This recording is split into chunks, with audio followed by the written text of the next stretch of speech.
So last time we're looking at our good dead friend, Henry David Thoreau, talking about the duty of civil disobedience. Now last time we're looking at his view about, kind of running through looking at the people who serve the state.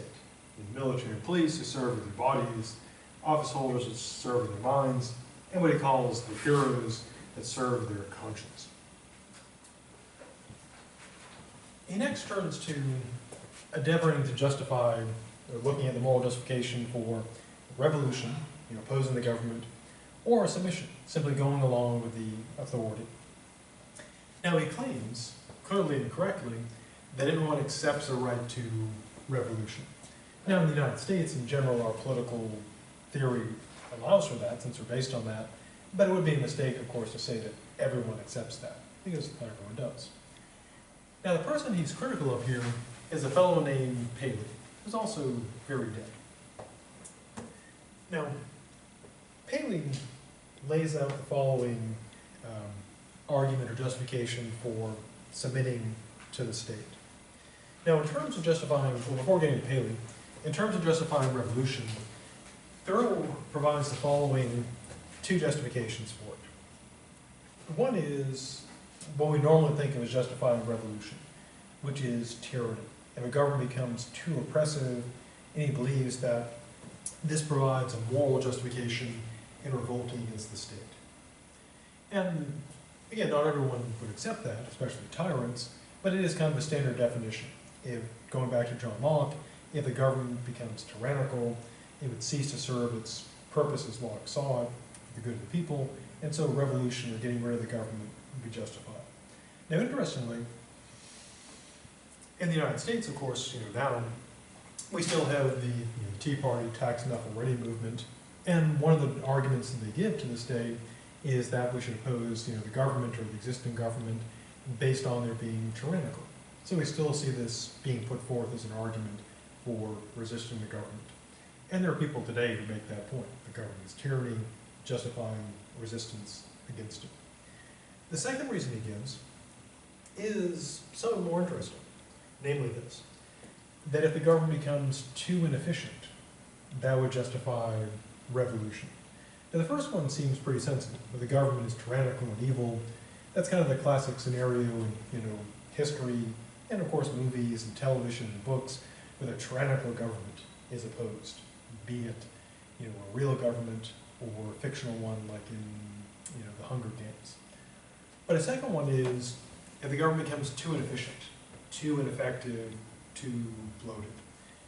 Today we see that argument being advanced as well. Typically on the conservative or right side, we have people arguing the government has gotten too big, too many regulations, too inefficient, and they're not advocating, they're not advocating, for the most part, getting out and just like violently overthrowing the government, but their view is we should have less government. So we see in Thoreau, interestingly enough, justifications that are still used today to justify revolution, or at least opposing government, tyranny and inefficiency. So that's when we should revolt. Government is evil or just ineffective. Now turning to Paley, he considers Paley's justification for the duty of submission to government. And this, of course, directly opposes Thoreau, who argues for the duty of civil disobedience. So what's Paley's argument?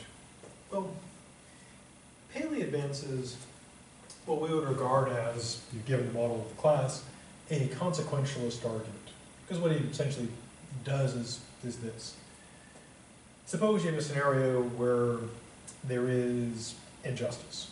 And we could take any sort of scenario that involves people thinking something unjust is occurring.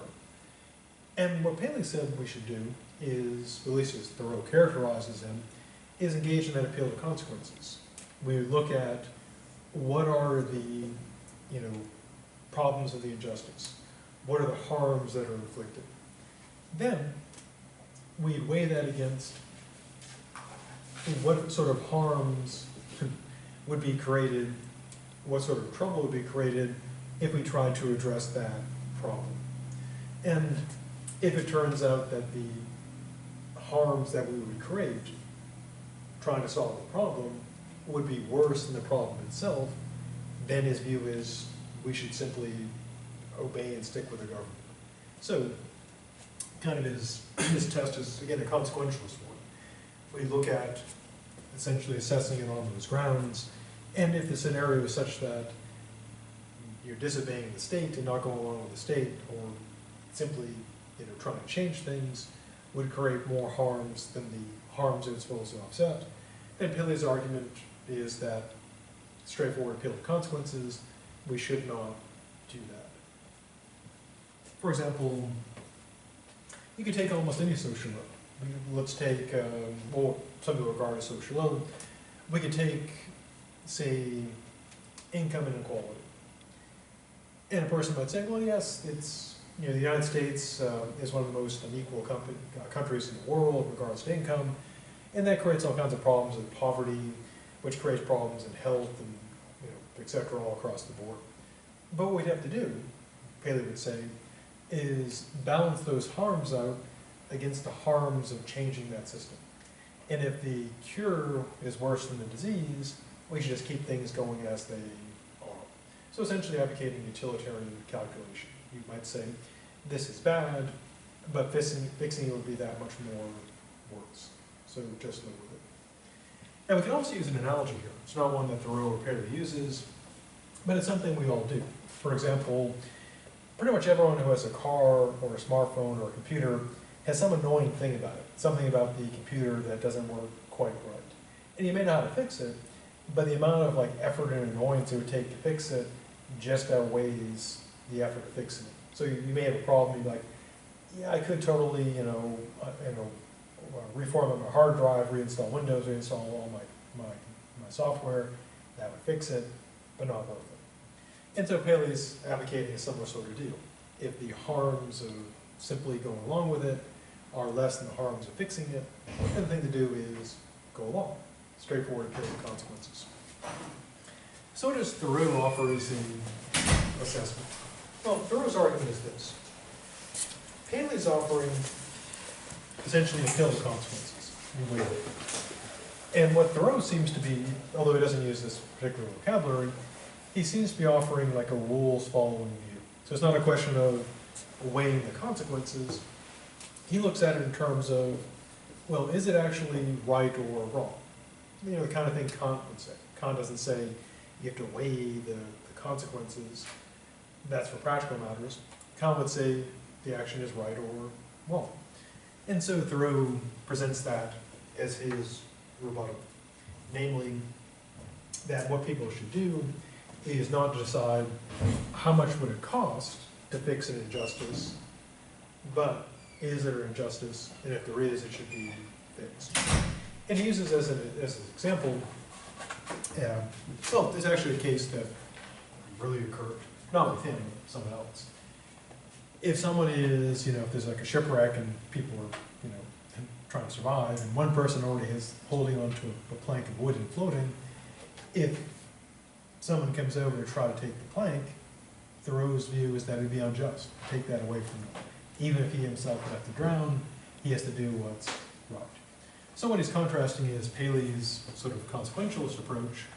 If the problem can't be fixed, if the cure is worse than the disease, you just put up with it, even though it's an injustice. Thoreau's view is that what you should do is right, presumably even if it's costly to do. So who's right? Should we, in making decisions as a society, should we take Paley's approach and weighing pluses and minuses, or should we take Thoreau's approach and say, it's wrong, it'll cost us a whole bunch to fix it, but we still gotta fix it?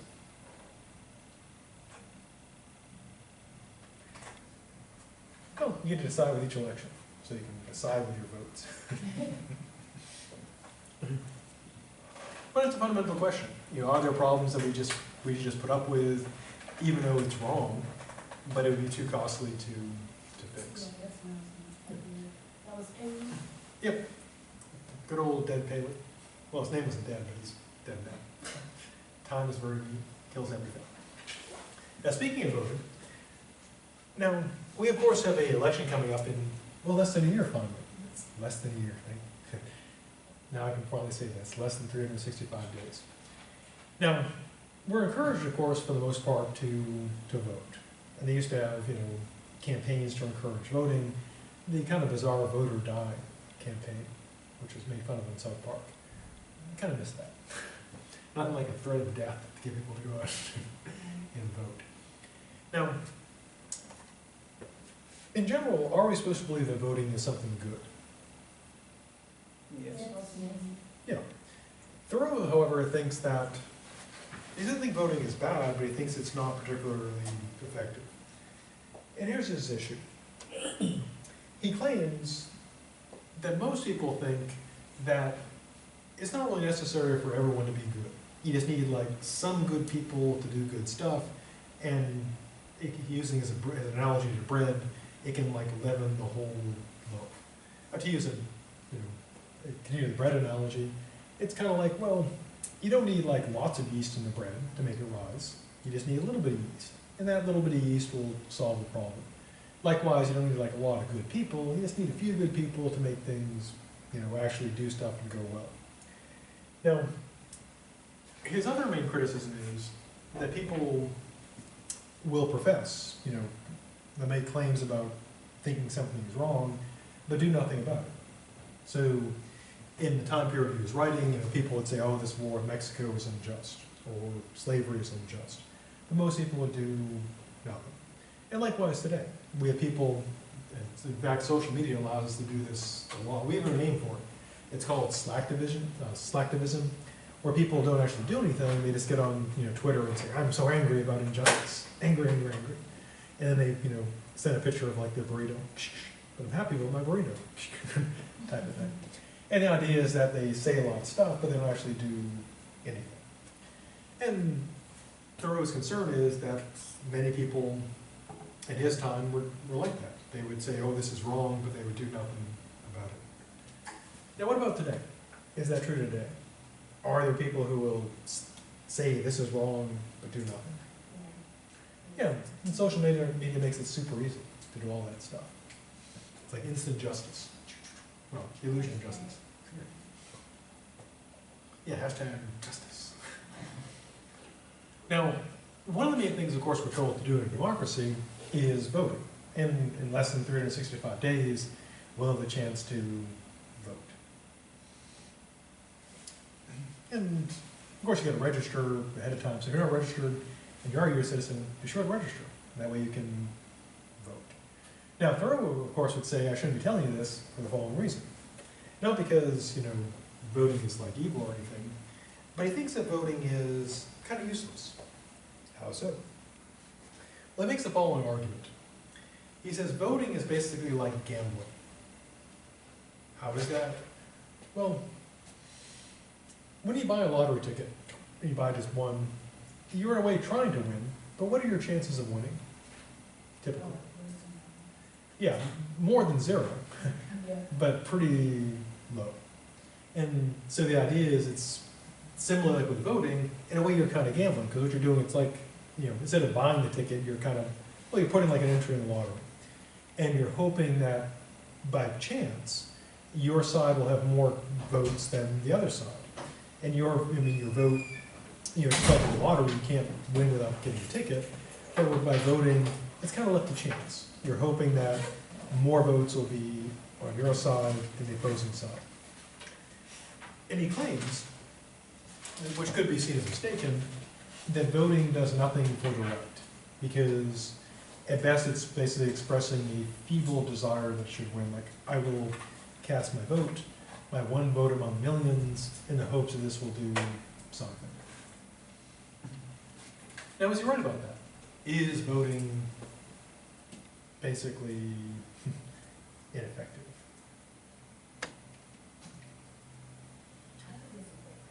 Well, on one hand, you might say, yeah. I mean, if you have, well, voter turnout is pretty low, but if you have millions of people, voting, your vote is just 1 in a million. But of course, if the election is kind of close, then that vote could matter. So you could make the argument that Thoreau is, on one hand, right. Voting doesn't, by itself, doesn't do a lot for victory, but it can do something, because in theory, at least, the person with the most votes wins. Now, do most people vote in the United States? What's voter turnout? 100%? No. Nah, it's tiny, tiny, tiny, tiny. And then people complain. They go on hashtag injustice after they, didn't vote. Now, you can't complain if you don't vote, free speech. But part of the complaint would have to be against the person who didn't, vote and stuff. Yeah, so Thoreau makes a pretty good point. Voting has a very minuscule impact. My particular vote won't count, doesn't. It says I'm willing to be the majority. Yeah, in the hopes that, my side will win. So what does he advocate as an alternative to voting? Well, what he thinks is this. He puts forth a moral injunction. He claims, and he kind of backs off on it a little bit, but he says everyone has a duty to devote themselves to the eradication of any wrong, which takes us back to the issue of moral obligations. Now, is he right? If there is an evil, is everyone obligated to fight it? Well, on one hand, we might say, well, that would be, I guess, good, because we should be fighting evil. But is that a reasonable expectation? Can we expect people, ISIS, they're pretty clearly evil. They do all kinds of, murder, rape, steal. So they do all the bad stuff, violating life, liberty, and property. But are we obligated to go over and fight them, like right now? You might say, well, no, that's a lot to expect from somebody to, set aside their life and go over and risk their life and probably get killed fighting against them. So Thoreau kind of backs off a little bit. He says, well, you can instill it properly of other concerns, and backing up even more, at the very least, he said, you should at least not give it your support. Now, is that reasonable, to expect that people shouldn't be supporting evil? Yes. Yeah, because all it involves is not doing something. So going back to the example of ISIS, it'd be a lot to expect people to grab a gun, get on a plane, drop parachuted into Syria or Iraq and go toe to toe against ISIS. But it's not asking too much to ask people don't give them money. You don't support them on social media. And that's something that anybody can do. Just don't support them. So he kind of backs off the requirements. And he does seem, at the very least, we should expect people to at least not do evil. There's Google's own motto, don't be evil. And that seems reasonable. Now, one of his concerns is that people who actually are virtuous often provide the greatest support for evil. How can this be? Well, his claim is this, is that if someone disapproves of a government and what it's doing, yet goes and acts in support of it, and the example he uses is, in writing about the Mexican-American War, it says how a soldier who condemns the war, yet still goes and fights. And that does raise an important moral question. Going back to the idea of obedience, if someone is, say, in the military or a government official or the police, and they disagree with, say, the war, or they disagree with a policy, should they go along with it? And we could use the example of the Kentucky clerk. She believed that same-sex marriage was morally wrong, and she thinks that it's a terrible injustice, a wrong to allow that to happen. And so, by opposing, you might say, she's doing the right thing, by her likes. And if someone else says, I totally disagree with this is morally wrong, but they do that, Thoreau thinks that's how evil, keeps going. That people are good, people who are virtuous, just keep supporting it. And it does, tie back to that important question. If you morally disagree, and you're in the military or police or government official, should you keep doing your job? Should you resign? Should you, resist? Now, Thoreau thinks, not surprisingly, that people should take action. And he uses kind of an argument, kind of by analogy, to do this. And the idea is this. He notes that if someone's cheated of money, suppose someone cheats you out of something, would you be satisfied with sending around a petition to say this person should pay me, or going on petition.com or Oregon creating a condition, and this person put it back. No, you take steps to get your money back. And he thinks we should take the same approach to, if we regard something as evil, we shouldn't just go on and do like a petition for it. We should take action. So what sort of things should we take action against? Well, his claim is we should go against unjust laws.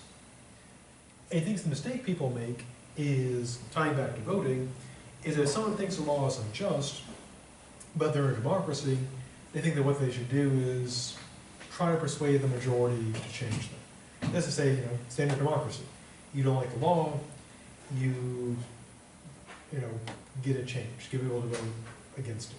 Or if you like the law, get people to vote in support of it. Now, good question is, are there unjust laws today? I mean, in Thoreau's time, clearly quite a few unjust laws. We got the civil rights movement was aimed at getting rid of a lot of those laws. What about today, 2015? Any unjust laws? Or have we achieved legal perfection? All justice, all the time, 24/7. No, I can't do it. So, any examples of unjust laws? Well, law would depend on your moral perspective. For example, if you take same-sex marriage, there are people who are strongly moral opposed to it, and they regard the legalization or the essentially legalization of same-sex marriage as an unjust law. They're opposed to it. There are people who believe that the legality of abortion is moral, and they're opposed to it. And some people take violent action, which Thoreau would not endorse, but take violent action in support of that view. There are also laws about, to take ones that other people regard as unjust. There are laws in places like if you can't pay your fine, then you go to jail, but then you have to pay more fines on top of your jail time. And so there are laws that basically trap people into a cycle of just where your fines for not paying your fines exceed the original fine. And people think those laws are unjust because if someone can't pay, it just traps them in jail, basically debtors in prison. And putting people in prison because they can't pay a small traffic fine, one might argue, would be rather unjust. Debtor's prison. So it does seem that there are unjust laws. So then the question is, what should we do about them? Well, one approach, as I suggested, that people take is violence. But Thoreau's against that, because he's talking about civil disobedience. So this is what he proposes. What you should do, according to Thoreau, is break the law. Now, he does note that he likes the analogy to the machinery of the state. And he notes that, just like all machines have friction, there may be some friction in the state, some injustice or efficiency.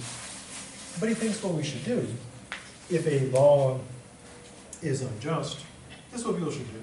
Step one. If you are supposed to act as an agent of injustice, act, to support something you regard as morally wrong, he believes you should refuse to do it. You should break the law. Going back to the example of, the famous Kentucky clerk, given Thoreau's view, she was acting correctly, on the assumption that she is right about same-sex marriage. If she believes the law is unjust, Thoreau's view is that she would refuse to follow that. Likewise, if a person believed that laws restricting voting, Jim Crow laws were unjust, they should refuse to support them. So if a person is an agent of the state and they believe the law is unjust, Thoreau believes they should refuse to enforce the law. What if the person is not an agent of the state, but a citizen? Well, his view is the person should break that law, go in and intentionally break it. Flipping it around, instead of opposing same-sex marriage, back when it was illegal in many places, what he would propose is what people should do is go in and get married in defiance of the law, break the law. Or if there's a law that forbids women from voting, which there was, to go in and try to vote anyways and get arrested. Or if there's law that forbids people from expressing their views freely. Break the law, get arrested. Now, is he right about that? If someone thinks that the law is wrong and they are an agent of the state, should they refuse to support the law? Or does it depend on whether they get it right or not? Well, usually what we tend to think is based on our own morality. So the people who, to use that example, when same-sex marriage was illegal in many places, there were people who were issuing licenses. And people were outraged saying, you have to obey the law.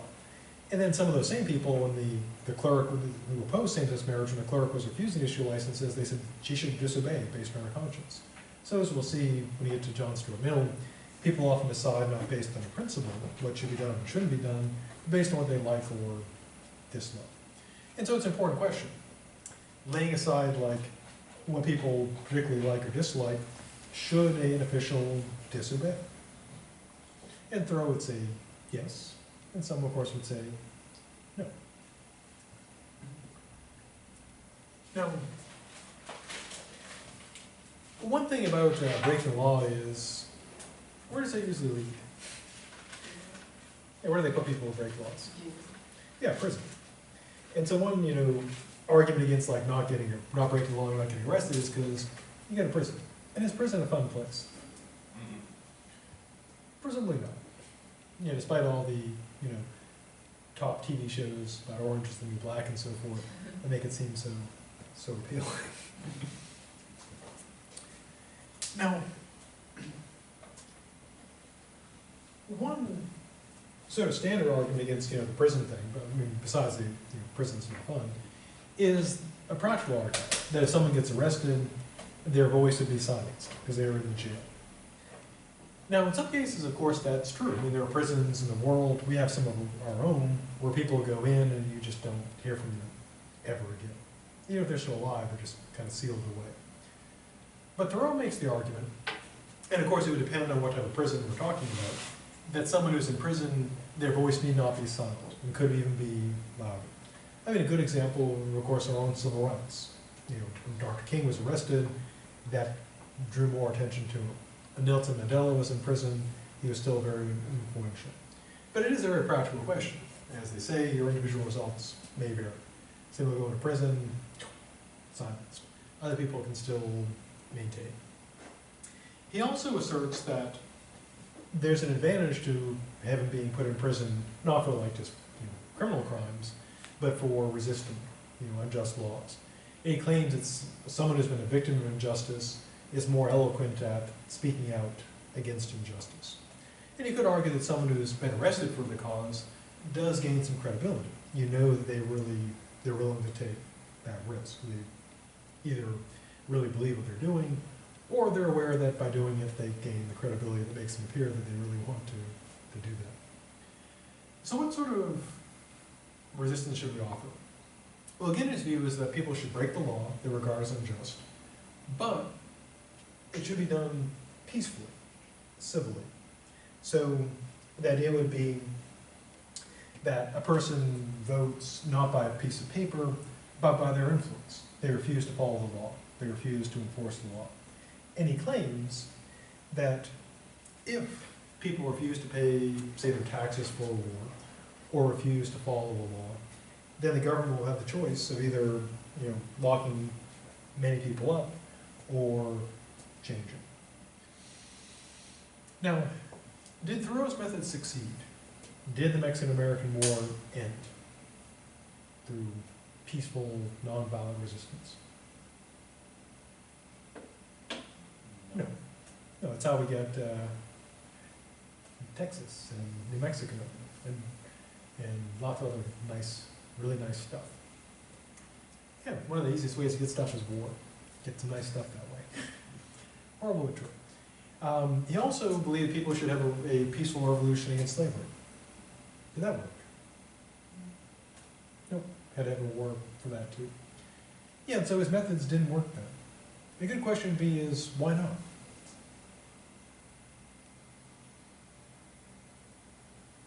Well, one thing could be, you could look at the history. Maybe the times are just not right. You know, there weren't enough people who opposed it. Another thing, of course, is, well, you need a large-scale movement. You need, like, enough people.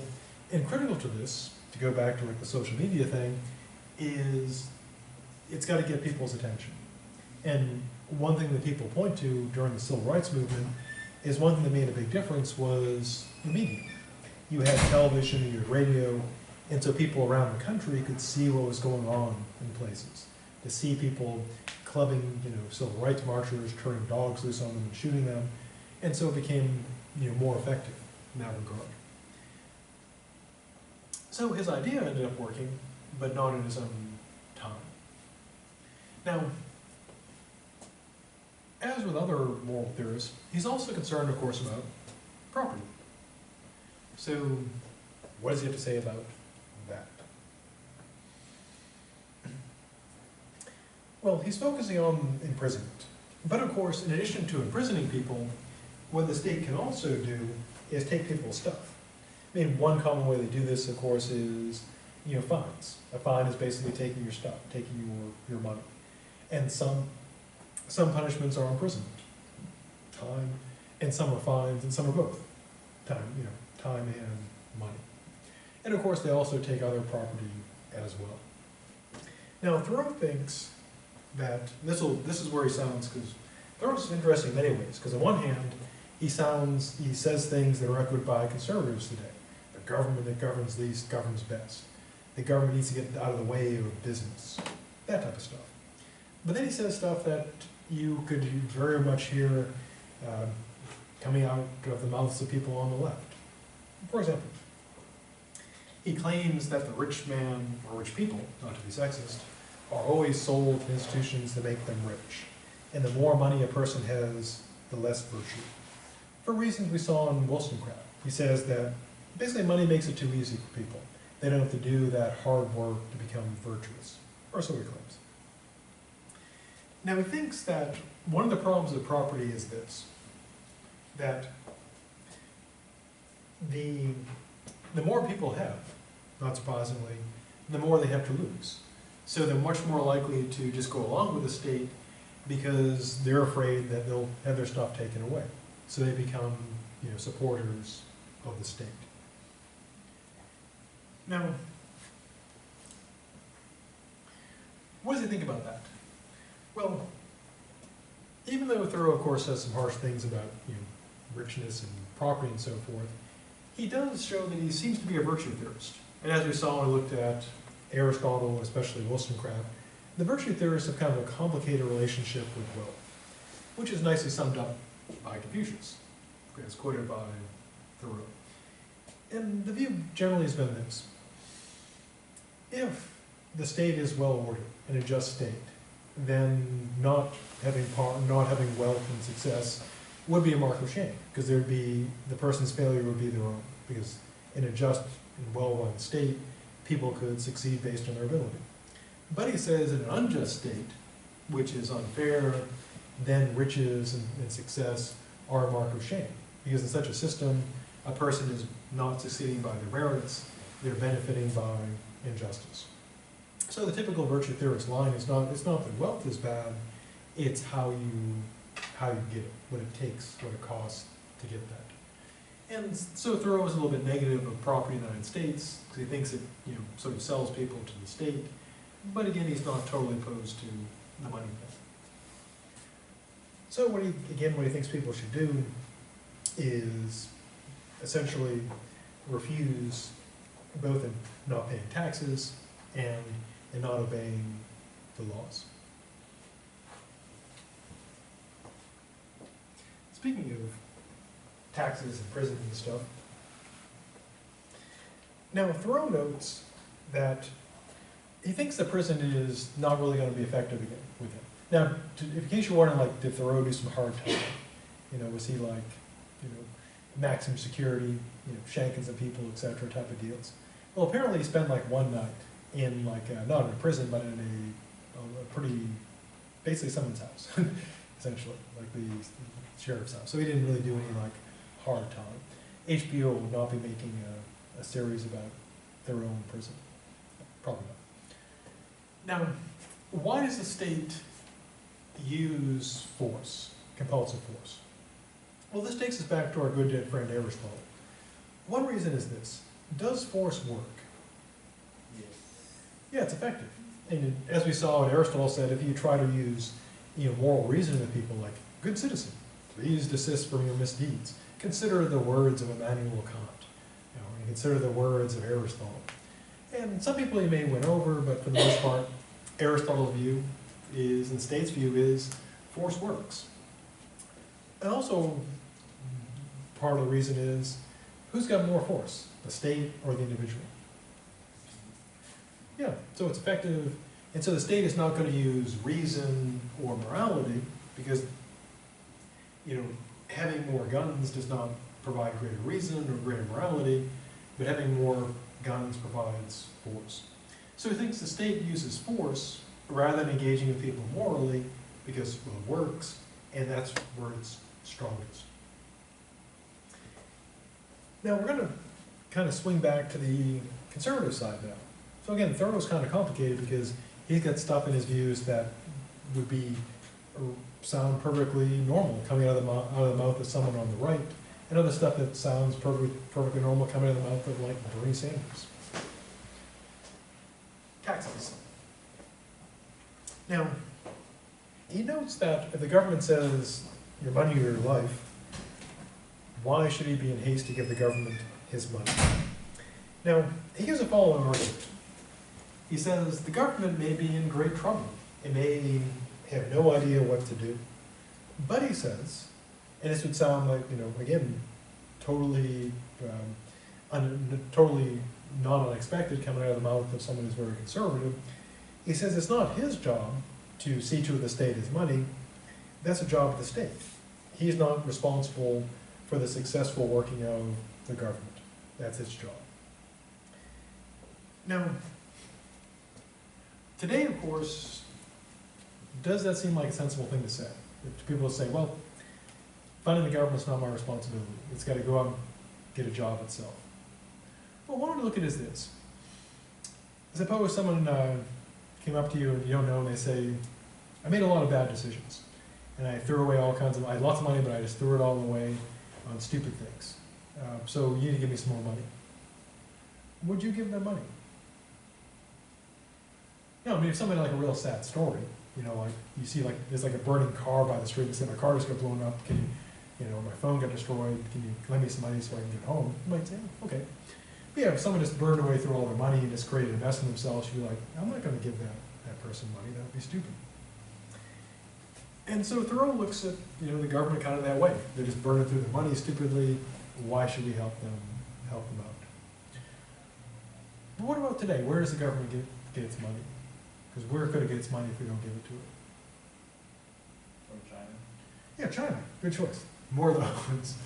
Now, interestingly, back in Thoreau's day, because today it seemed kind of odd, because we think of like we all pay our income tax. Most of the money comes in from revenues through taxation. Now, has the income tax always been here?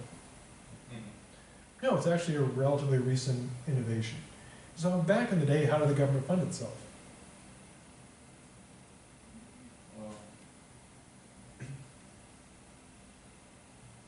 Well, there would be some taxes. Yeah, there's some taxes. Yeah. Start wars with countries. Hey, get a war going, take their stuff. Kind of the classic way. I mean, there'd be things like, tax. In fact, there were actually rebellions. There's a tax on whiskey, there's a whiskey rebellion. And they put taxes on goods and services. And also imports, there'd be tariffs on them. So if goods from like England or France came over, they'd have to pay a tariff, and then the money would go to the government. And the view was the government would have to kind of support itself. And there are this doesn't usually get talked a lot about in history classes in K through 12, but there were actually revolutions, additional revolutions and rebellions over the taxes and things.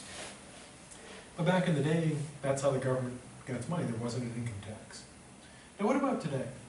Would it be possible to have society without taxes? Because we're actually having kind of that debate. The famous Tea Party, taxing up already. The Republican candidates are saying, we're paying too much taxes, they're planning on cutting them. the Dr. Carson proposed like a, what was it? I think he was proposing like 10%. Flat tax. Yeah, the flat tax. Everyone just pays 10%, much lower taxes. Now, is that something that can actually work? Nope. I guess by the math. I guess you could if you don't have the government doing stuff. Like if you got rid of like wars and roads and schools and public safety and homeland security and all that stuff. If we didn't have a government, then it'd be cheap because it'd be free. But yeah, there is that question: how much could we chop down taxes? Which is a good question because how many people like paying taxes? I respect the system, but don't like it. Yeah, I mean, no one goes, yay, 50% of my income, I could, because I think of all the stuff I could buy. Every year I used to do that to myself. I look at like, that's my taxes. This is all the stuff I could buy. All the nice, I could have more nice stuff. Thanks to the government, I can't have nice things. Damn the government. But then of course I think about things like roads and, fire protection and, schools and stuff. Yeah, but it is an important question, how much should the taxes be? Are they just, are they fair? And if we're going to have civilization, we kind of have to have, the tax thing. Now, Thoreau proposes something kind of interesting, which could be an alternative, which is this. Taxes. Now, Thoreau says that he pays the highway tax when he travels the roads. I mean, we have pay roads now. And in theory, when you pay for the roads, it's supposed to go to maintaining that road. And Thoreau is happy to pay that. Well, not super happy to pay it, but he's willing to pay it. Why? Because he wants to be a good neighbor. And he's willing to pay for the schools and so forth. And his view is that, well, if he is using these goods and services, then he should pay for it. He doesn't want to be a free rider, doesn't want to be a thief. But with things that he doesn't support, for example, the war in Mexico, he thinks that he shouldn't be paying for that because he's morally opposed to it. Now, he does lay out kind of an interesting proposal. One part of it is this, and I'll use it, he doesn't do this, but I'll use like an analogy. Suppose you get your bill for your phone, and there's all kinds of stuff on there, your bill for all kinds of stuff you didn't use. Just, you didn't ask for them, you don't use them, they're all on there. You're like paying other people, it's like, Ted's phone bill. It's like, what? I'm not paying Ted's phone bill. What's that on there for? Now, do we think that if we're not using a service, we shouldn't pay for it? I believe so. Yeah, I mean, if you get all this stuff on your phone bill that you never asked for and not using, you don't want to pay for that. It's literally stealing from you. So one thing you could argue for is that the government should be like your phone bill or your cable bill or any other service where you pay for what you use. Or you could use an analogy to like a restaurant. If you go to the restaurant and you order a meal and they start putting like other people's stuff, like, oh yeah, that's the drinks from table 5. We just stuck those on there, because they look like they couldn't pay for it. You say, no, I'm just paying for what I eat. I'm not paying for it. I mean, it may be nice of you to like say, hey, drinks on me, but that should be your choice. So we could argue that people should only pay for the services they receive. So if you don't own a car, you wouldn't pay for anything to do with the roads. If you don't have kids in school, you wouldn't pay school tax. If you don't, want to have fire protection, you could just not have that. And if your house burns down, oh well. Now, should that be something we should consider? Basically pay for service government. Too much, try to regulate that. It's like terms and conditions. If you're a U.S. citizen, you have to do that in general.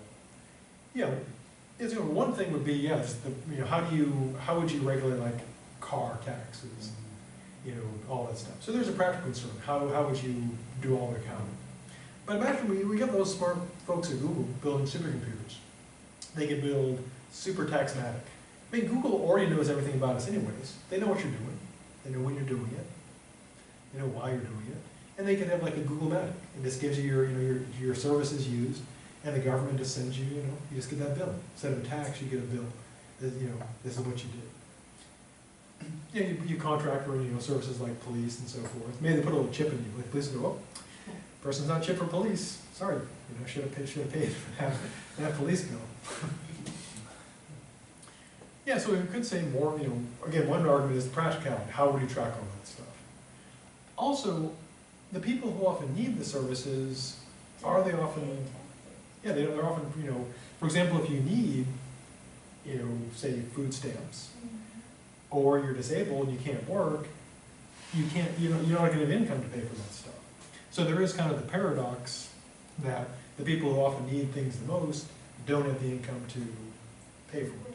And so we have to choose between just saying, you got your legs blown off in Iraq, sorry, you can't get a job, you just got to die in the streets. Sorry, should have saved up more money when you were in the army. Or you get a kid, you know, who's got autism and all kinds of disabilities. Sorry, kid, should have gotten a job. As soon as you die in the street. Now, the other thing is, of course, the moral concern, which is people often argue if they morally disagree with something, they shouldn't support it. One of the main reasons why federal funding doesn't go to abortion, and it doesn't, there's no federal funding for abortion, totally legal, is the moral objection. People say, I don't want my money going to what I don't morally believe in. Now, should that be the policy? Should people ought to say, I don't agree with this morally, so I'm not going to pay it? People won't be honest. Folks can say they don't believe in this. Yeah, people say, I don't believe in this, I don't believe in anything that involves a tax. I don't believe in that stuff. Yeah, and so there is that moral concern. I mean, there are many things government spends money on that I'm morally opposed to. I think it's morally wrong.